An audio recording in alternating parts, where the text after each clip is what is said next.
মূলত মালয়েশিয়ার এখন এই মুহূর্তে কুয়ালালামপুর যে রাজধানী, সেখানে একটি হোটেলে কিন্তু এই মুহূর্তে বাংলাদেশি প্রবাসী যারা রয়েছে, কমিউনিটির ব্যক্তিত্ব, তাদের সাথে কিন্তু প্রধান উপদেষ্টার বৈঠক চলছে এরই মধ্যে।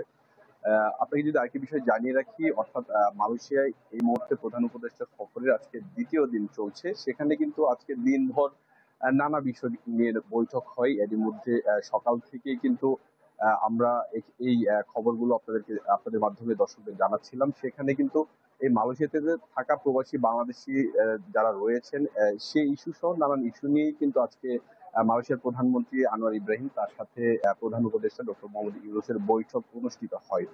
সেখানে মূলত ৫টি বিষয়ে সমঝোতা স্মারকে সই হয়। এছাড়া ৩টি নোট কিন্তু সেই বিনিময় হয়। এরপর কিন্তু প্রধান উপদেষ্টা আরো বেশ কিছু কার্যক্রম পরিচালনা করেন। সেই প্রতিনিধি দলের সাথে আমরা কথাও বলেছিলাম সেখানে। অর্থাৎ এই মুহূর্তে মালয়েশিয়ার রাজধানী কুয়ালালামপুরের সর্বশেষ যে কার্যক্রম, সেটি কিন্তু প্রধান উপদেষ্টার পক্ষ থেকে চলছে। এরপরেই কিন্তু এই আজকের অর্থাৎ দ্বিতীয় দিনের যে কর্মসূচি রয়েছে, সেই কর্মসূচির বিষয়ে কিন্তু এখানে কি ব্রিফিং অনুষ্ঠিত হওয়ার কথা রয়েছে।